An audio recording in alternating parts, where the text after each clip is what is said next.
Hi everyone, कैसे हो आप लोग। Welcome back to my channel. I hope you all are fine and doing good. So NEET में अब सिर्फ 2 महीने बचे हैं और आप लोग काफ़ी ज़्यादा स्ट्रेस में होंगे कि कैसे करें, क्या करना है इस टाइम पे, क्या करना सही होगा, कैसे हम अपने मार्क्स इंप्रूव कर सकते हैं।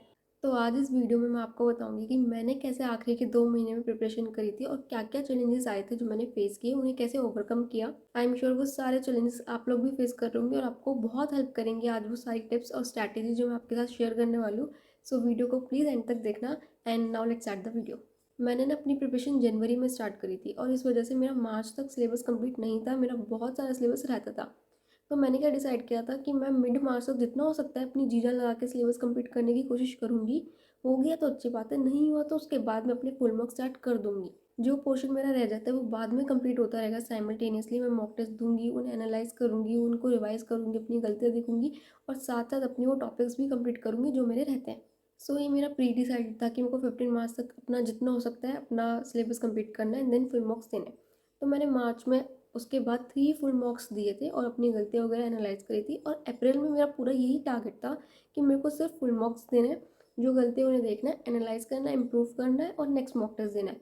और वीक में एटलीस्ट मुझे 3 मॉक टेस्ट तो देने हैं। किसी वीक 3 दे दिया, किसी वीक 4 दे दिया। तो ऐसा मेरा ओवरऑल टारगेट था। क्योंकि आपका बहुत सारा सिलेबस है, बहुत ज़्यादा, और आपको ये नहीं पता कि आपको क्या आता है और क्या नहीं आता। जब तक आप मॉक टेस्ट नहीं दोगे आप ये पता नहीं लगाओगे कि अच्छा ये टॉपिक्स मुझे आते हैं और ये टॉपिक्स मैं भूल गया या मेरे वीक है या मुझे नहीं आते। आप कैसे उन टॉपिक्स पे वर्क कर पाओगे और कैसे उन्हें इम्प्रूव कर पाओगे। आप इसी डिल्यूजन में रहोगे कि यार मुझे ये टॉपिक आता है और ये टॉपिक नहीं आता, जबकि ऐसा भी हो सकता है कि जो आपको लगता है जो आपको नहीं आता वो आपको आता हो और दूसरा आपको शायद ना आता हो। तो आपको नहीं पता कि क्या जैसा आपको लग रहा है कि वैसा ही है या वो वैसा नहीं है।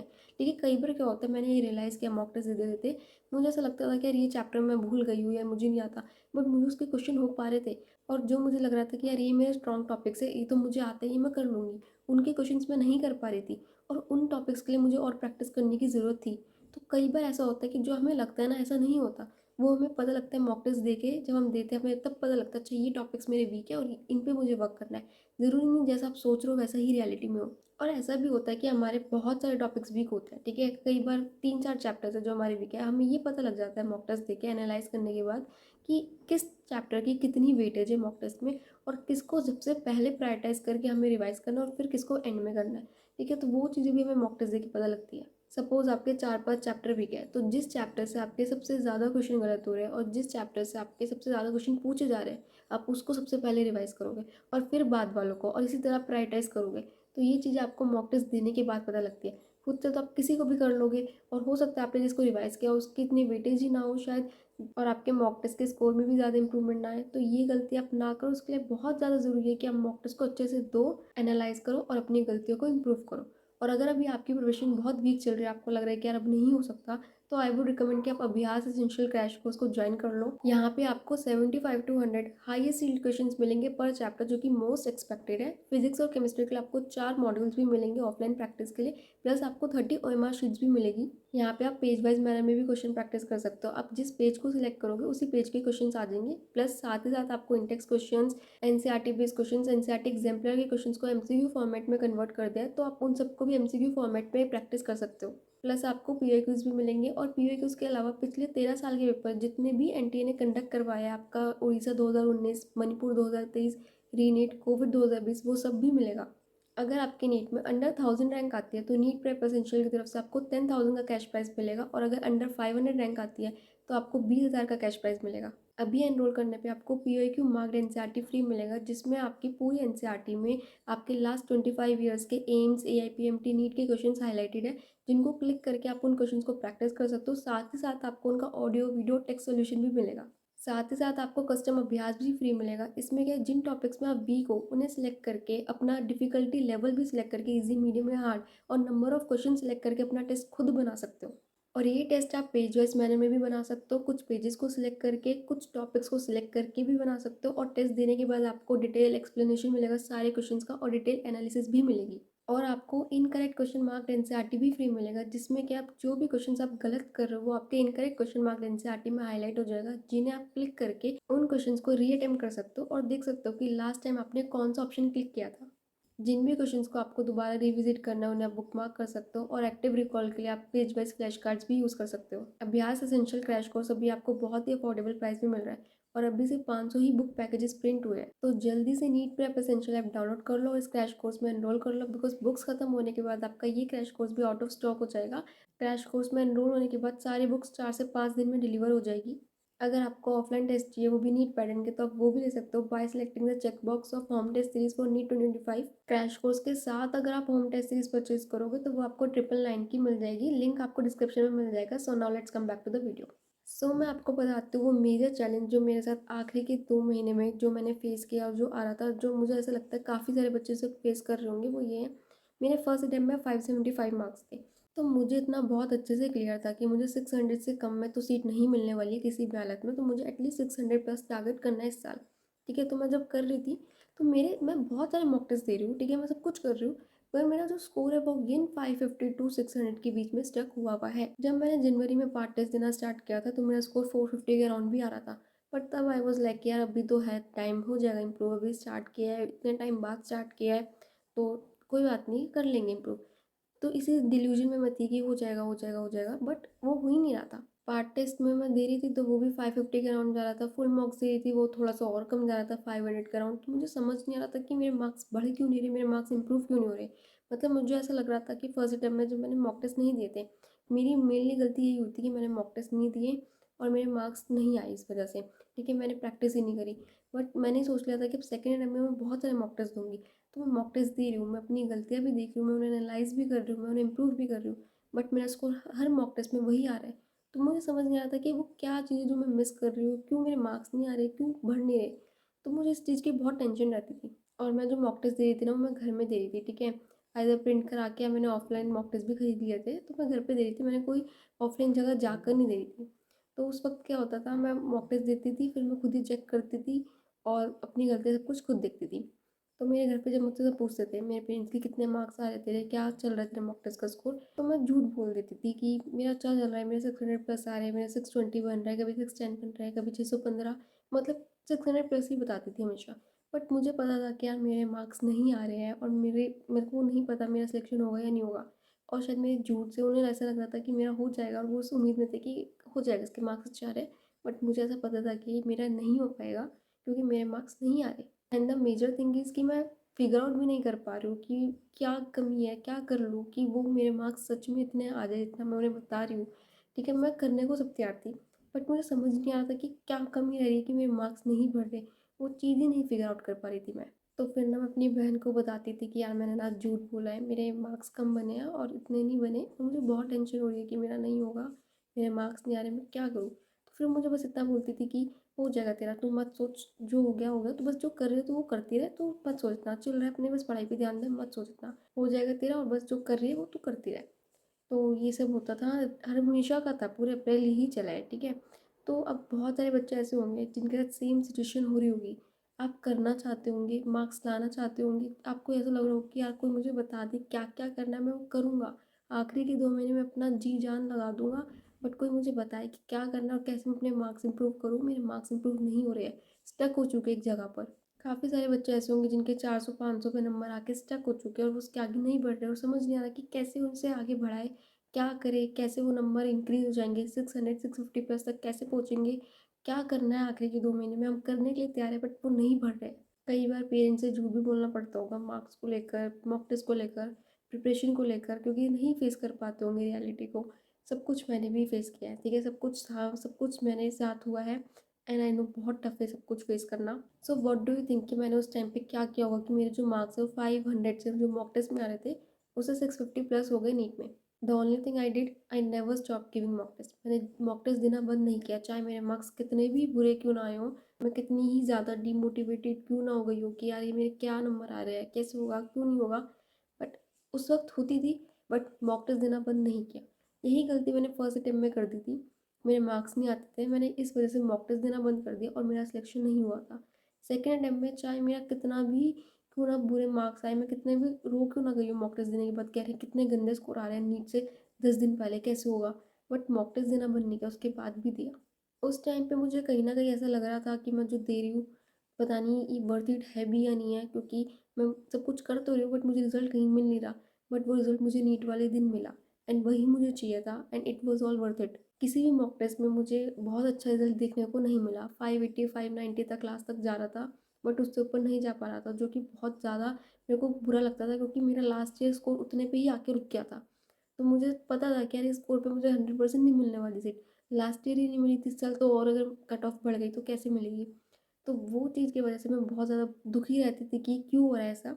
बट बाद में मुझे रियलाइज़ हुआ कि जितने भी मैंने मॉक टेस्ट दिए थे, जितनी भी मैंने मेहनत करी थी, जितना भी मैंने मॉक टेस्ट को देने के बाद उसे एनालाइज़ किया, अपनी गलतियाँ देखी, उसे इम्प्रूव किया, वो बेशक मुझे इंस्टेंटली किसी मॉक टेस्ट में रिजल्ट ना मिला हो, बट मुझे नीट वाले दिन मिला। मेरा 666 स्कोर आया था, जो मैंने कभी सपने में भी नहीं सोचा था कितना स्कोर मैं ला सकती हूँ, क्योंकि मेरा 600 ही क्रॉस होने में ऐसी वो हो गई थी कि यार 600 ही क्रॉस हो जाए, जो कि नहीं हो रहा था। 650 प्लस तो बहुत दूर की बात थी, बहुत दूर की।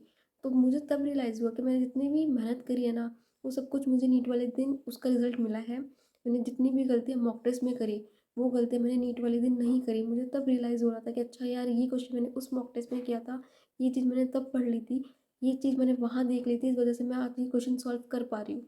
मुझे तब इतना अच्छा लग रहा था कि यार एक एक मॉक टेस्ट जो मैंने दिया ना, वो कितना हेल्प कर रहा है आज की। आज मैंने कितने सारे क्वेश्चन जो गलत हो सकते थे, बट वो नहीं हो रहे। सो मैं आपको एक ही मैसेज देना चाहती हूँ कि यार मॉक टेस्ट देना is very necessary, very necessary. अगर आज आपका स्कोर कहीं पे स्टक हो चुका है, तो वो आगे वहीं तभी बढ़ेगा जब आप मॉक टेस्ट दोगे, अपनी गलतियाँ देखोगे, उस पर वर्क करोगे। हो सकता है आपको इंस्टेंट रिजल्ट मिल जाए, या हो सकता है आपको मेरी तरह लेट मिले, बट मिलेगा ज़रूर। सो अगर मेहनत कर रहे हो ना, तो रिजल्ट तो 100% मिलेगा। ऐसी बात नहीं है कि मेहनत कर दोगे रिजल्ट ना मिले। एवरीथिंग इज़ वर्थ इट, ठीक है। सेकेंडली पता है क्या होता है, 500 तक स्कोर लाना ना फिर भी आसान होता है। मतलब अगर आप आज पढ़ना स्टार्ट करोगे ना, आप चैप्टर्स पढ़ोगे, हाई वेटेज चैप्टर्स पढ़ोगे, 500 तक आप पहुंच जाओगे। लेकिन उसके आगे पहुंचने वाली चीज़ आती है आपकी एक्चुअल मेहनत। वहाँ पे आपका एक्चुअल कंपटीशन स्टार्ट हो जाता है, क्योंकि 500 तक क्या, अगर आप पढ़ोगे, ठीक है, हाई वेटेज चैप्टर्स कर लिए, क्वेश्चन प्रैक्टिस कर ली, उसका सब कुछ कर लिया, आप 500 तक खींच जाओगे। लेकिन उसके आगे ना एक एक नंबर बढ़ना बहुत बहुत मेहनत लगती है उसमें। जितनी मेहनत आपको 0 से 500 तक आने में लगी है ना, उतनी आपको 500 से 600 जाने में, और उतनी ही 600 से 650 जाने में बहुत उस मेहनत बहुत डबल हो जाती है। क्योंकि 500 तक जो मार्क्स है ना, वो आप अपने स्ट्रॉन्ग एरियाज़ को टारगेट करके ला सकते हो। लेकिन उसके आगे अगर आपको जाना है, तो आपको अपने वीक एरियाज़ को टारगेट करना होगा। और वो आपको नहीं पसंद, क्योंकि वीक एरियाज़ आपको ऐसा लगता है कि अरे वीक है, ये होगा ही नहीं। आप मेहनत ही नहीं करना चाहते उस वीक एरिया पे, इसलिए आपको मुश्किल लगता है उसके आगे जाना। करके तो देखो ट्राई, मॉक टेस्ट दो, पता लगाओ कि क्या वीक है, क्या स्ट्रांग है, उस वीक एरिया पे मेहनत करो। क्यों सोच रहे हो कि नहीं हो पाएगा कभी स्ट्रांग। अगर फिजिक्स से डर लगता है, तो क्यों फिजिक्स आपकी स्ट्रांग नहीं बन पाएगी। कोशिश तो करो उसे समझने की, क्या कमी आ रही है। देखो कौन सा चैप्टर वीक है, उसके लेक्चर देखो, उस पर क्वेश्चन प्रैक्टिस करो। क्यों नहीं होगा वो स्ट्रांग। जब आपके वीक एरिया स्ट्रांग में कन्वर्ट होते जाएंगे ना, आपका स्कोर भी डेफिनेटली अपने आप इंप्रूव होता जाएगा। इसी चीज़ को आपको टारगेट करना है। और अगर आपको डर लगता है मॉक टेस्ट देने से कि यार मॉक टेस्ट दूंगा, मार्क्स नहीं आएंगे, डीमोटिवेशन होगी, एक बात ध्यान रखो, लोहा ही लोहे को काटता है। तो अगर आपका जो मॉक टेस्ट देने का डर है ना, ये तभी निकलेगा जब आप और ज़्यादा मॉक टेस्ट दोगे। जितने ज़्यादा मॉक टेस्ट देते जाओगे, ये डर अपने आप खत्म हो जाएगा। और नीट वाले दिन पे आप इतना पैनिक नहीं करोगे। फिर अगर आप चाहते हो कि नीट वाले दिन आप अच्छे से एग्जाम दे पाओ, आपको कोई टेंशन ना हो, कोई पैनिक ना करो, तो उसके लिए आपको पहले से बहुत सारे मॉक टेस्ट देने होंगे, और उस प्रेशर को कैसे हैंडल करना है वो सब कुछ सीखना होगा, ताकि वो दिन आपका बहुत अच्छा जाए और उस दिन वो सब कुछ ना हो आपके साथ। तो कम से कम आपको 10 से 15 मॉक टेस्ट फुल देने होंगे नीट से पहले। मैंने अराउंड 20 दिए थे, मिनिमम 10 से 15 आपको देने हैं। सो ये मेरा एक बहुत बड़ा चैलेंज था जो मैंने फेस किया था, और ये कुछ टिप्स थी उसके रिगार्डिंग। अब बात करते कि कैसे आपको बचे हुए 2 महीने में अपनी प्रिपरेशन करनी है, अगर आप अभी सिलेबस कंप्लीट कर रहे हो तो फर्स्ट थिंग मैं वही बोलूँगी, कोशिश करो 15 मार्च तक रगड़ दो और अपना सिलेबस ख़त्म कर दो। नहीं हो पा रहा, कोई दिक्कत की बात नहीं, उसके बाद भी कर सकते हो, लेकिन फुल मार्क्स आपको स्टार्ट करना पड़ेगा 15 मार्च से। एक बार देखकर देखो क्या है, किस लेवल पे हो, ठीक है। रियलिटी जितनी जल्दी मिलेगी, उतना ज़्यादा टाइम मिलेगा आपको उस रियलिटी को चेंज करने के लिए, ठीक है, अदरवाइज नहीं कर पाओगे। सो अभी आपको सिलेबस कंप्लीट करना है, वन शॉट से करो। फुल डिटेल लेक्चर्स के पीछे अगर आप जा रहे हो, तो बहुत बड़ी बेवकूफ़ी कर रहे हो, ठीक है। उसके पीछे तो बिल्कुल भी मत जाओ। अपना नॉर्मली वन शॉट्स देखो, ठीक है। उम्मीद बैच की देख सकते हो, प्रचंड की देख सकते हो, कहीं से भी देख सकते हो। तो अपनी वन शॉट्स देखो, और उसके बाद करनी है आपको बहुत सारी क्वेश्चन प्रैक्टिस। एटलीस्ट मैं आपको बोलूँगी कि अभी 70 to 100 क्वेश्चन पर चैप्टर करो, जो आपने नहीं करे उनके लिए। तो बेसिकली अभी आपको 4 चीज़ें करनी है। आपको अपना सिलेबस कंप्लीट करना है, जिसके लिए आपको लेक्चर्स देखने हैं। सेकंड, आपको क्वेश्चन प्रैक्टिस करनी है। थर्ड, आपको मॉक टेस्ट देना है। एंड फोर्थ, आपको रिवीजन करनी है, ठीक है। तो लेक्चर्स आपको वन शॉट से देखने हैं यूट्यूब से। क्वेश्चन प्रैक्टिस आपको जितनी ज़्यादा हो सकती है उतनी करनी है, बट फिलहाल अभी क्योंकि आप सिलेबस कंप्लीट कर रहे हो, तो फर्स्ट टाइम के लिए आप 70 to 100 क्वेश्चन कर सकते हो। आप अभ्यास बैच से भी कर सकते हो, जहाँ से आपका मन है वहाँ से कर सकते हो। उसके बाद आपको करनी है मॉक टेस्ट देने आपको, ठीक है। 15 मार्च से आपको फुल मॉक्स देने स्टार्ट करने हैं। मार्च में कोशिश करना 2-3 मॉक टेस्ट दे दो फुल, और अप्रैल से तो फिर आपको वीक में 3 मॉक टेस्ट देने हैं। और इसके बाद आपको करनी है रिवीजन, ठीक है। रिवीजन के लिए अब आपको कैसे करना है, तो आप क्या कर सकते हो, इसके लिए आपको पहले तो फटाफट से 10-15 मिनट में आपको रिवाइज करना होगा चैप्टर थ्रू शॉर्ट नोट्स या माइंड मैप्स या फ्लैश कार्ड, जो भी आपके पास। अगर आपके पास कुछ नहीं है तो आपको मेरे टेलीग्राम चैनल पे शॉर्ट नोट्स और माइंड मैप्स मिल जाएंगे, अब वो जाके ज्वाइन कर सकते हो, लिंक आपको डिस्क्रिप्शन में मिल जाएगा। सो वहाँ से आपको वो चीज़ें मिल जाएगी, शॉर्ट नोट्स, माइंड मैप्स, जो आपको बहुत हेल्प करेगी आपकी प्रिपरेशन में। तो उसके बाद आपको करनी होगी क्वेश्चन प्रैक्टिस। अब लिमिटेड टाइम में आपको क्वेश्चन प्रैक्टिस करनी है, तो कौन से क्वेश्चन है जो आपको प्रैक्टिस करना है, तो वो आपको वो क्वेश्चन प्रैक्टिस करना है जो आपने फर्स्ट टाइम पे नहीं कर रहे थे, जो आपके गलत हुए थे। वो आपको उसका चेक रखना होगा कि यार मैंने फर्स्ट टाइम जितने क्वेश्चन सॉल्व करे उसमें से कौन से क्वेश्चन है जो मैं नहीं कर पाया, जो मेरे गलत हुए, तो उनको आपको स्टार मार्क करना है, सर्कल करना है, या वॉट एवर जो आपको करना है, हाईलाइट कर लो, जो भी कर लो। तो उन क्वेश्चन को फिर आपको करना है। तो इस तरह क्या होगा कि आपके पास टाइम कम है, तो उसमें आप कम ही क्वेश्चन सॉल्व कर सकते हो। तो उस कम टाइम में उन कम क्वेश्चन पे आप वो क्वेश्चन को टारगेट करोगे जो आपके गलत हुए थे पिछली बार, और जो एक्चुअल में आपके वीक क्वेश्चन है, जिसको टारगेट करके आप एक्चुअल में उन्हें अपने स्ट्रॉन्ग क्वेश्चन बना रहे हो और अपने वीक एरियाज को टारगेट कर रहे हो, और इससे आपकी मार्क्स में इंप्रूवमेंट आएगी। बाकी तो जब आप अपना फुल मॉक टेस्ट दोगे तो आपको खुद उसकी प्रॉपर एनालिसिस करनी है कि यार कौन से टॉपिक्स हैं जिसके ऊपर मुझे अभी एक बार लेक्चर देखने की ज़रूरत है, क्विक रिविजन करने की ज़रूरत है, कौन से टॉपिक्स है जिसके ऊपर मुझे क्वेश्चन प्रैक्टिस करने हैं, कौन से टॉपिक है जिसकी मुझे रिवीजन करनी है, मैं भूल गया हूँ जिसकी वजह से मेरे क्वेश्चन गलत हो रहे हैं। तो उस तरह आपको उसे प्रॉपर एनालाइज करना है, देखना है कि क्या मुझे आता है, क्या मैं भूल रहा हूँ, और क्या किस तरह से मुझे उसे इम्प्रूव करना है। और उसके बाद आप उसे इम्प्रूव करो, ट्राई करो कि वो गलती जो हो गई ना वो अगली बार ना हो, ठीक है। बस इतना टारगेट रखो अपना, और फिर अपना नेक्स्ट मॉक टेस्ट दे दो, और फिर देखो कि यार उसमें अब कौन सी गलती हुई है, और फिर उन्हें टारगेट करो। तो इस तरह आपको अपना चलना है, और यही अगर आप बेसिक स्ट्रैटेजी अपनी रखोगे ना पूरे 2 महीने, 100% आपका स्कोर बहुत अच्छा इंप्रूव हो जाएगा, बहुत अच्छा। जितना मॉक टेस्ट से डरोगे कि यार मॉक टेस्ट से तो डर लगता है, अपना पढ़ाई करके इंप्रूव कर लेते हैं, मार्क्स अपना टॉपिक पढ़ लेते हैं, नहीं होगा इंप्रूव, बिल्कुल भी नहीं होगा। जितना डरोगे उतना और पीछे होते चले जाओगे इस रेस से। अगर आपको आगे निकलना है तो अपने डर से तो यार आपको फाइट करना पड़ेगा, और उससे फाइट करके आपको मॉक टेस्ट देने हैं, और एक नहीं बहुत सारे देने हैं, जितने दे सकते हो। तो अपने दो, बहुत ज़्यादा टारगेट रखो यार इतने मॉक टेस्ट मुझे देने हैं, और मॉक टेस्ट देने के बाद एनालाइज करके गलतियाँ इंप्रूव भी करनी है, अदरवाइज उस मॉक टेस्ट का कोई फ़ायदा नहीं होगा। तो ये आपके प्रॉपर टारगेट से पूरे 2 महीने के मॉक टेस्ट देते जाओ। तो अगर आपको नहीं समझ में आ रहा कहाँ से दे, तो मेरे टेलीग्राम चैनल पे भी आपको बहुत सारे मॉक टेस्ट मिल जाएंगे जो आप दे सकते हो। सो जाओ, वहाँ पे तो फ्री में अवेलेबल है, वहाँ से दे दो। So that's all for the video. I hope you guys like the video. आपको वीडियो पसंद आई हो, अगर पसंद आई तो प्लीज़ लाइक करना, चैनल को सब्सक्राइब करना और शेयर करना अपने दोस्तों के साथ। मुझे बहुत अच्छा लगता है जब आप लोग सब्सक्राइब करके जाते हो, प्लीज़ सब्सक्राइब कर दो। एंड कमेंट में ज़रूर बताना आपको ये वीडियो कैसी लगी है। अगर आपका कोई डाउट है तो आप वो भी पूछ सकते हो, और नेक्स्ट वीडियो आपको किस टॉपिक पर चाहिए। टेलीग्राम चैनल जरूर से ज्वाइन कर लेना। Thank you so much guys for watching my video. All the best guys for your NEET preparation.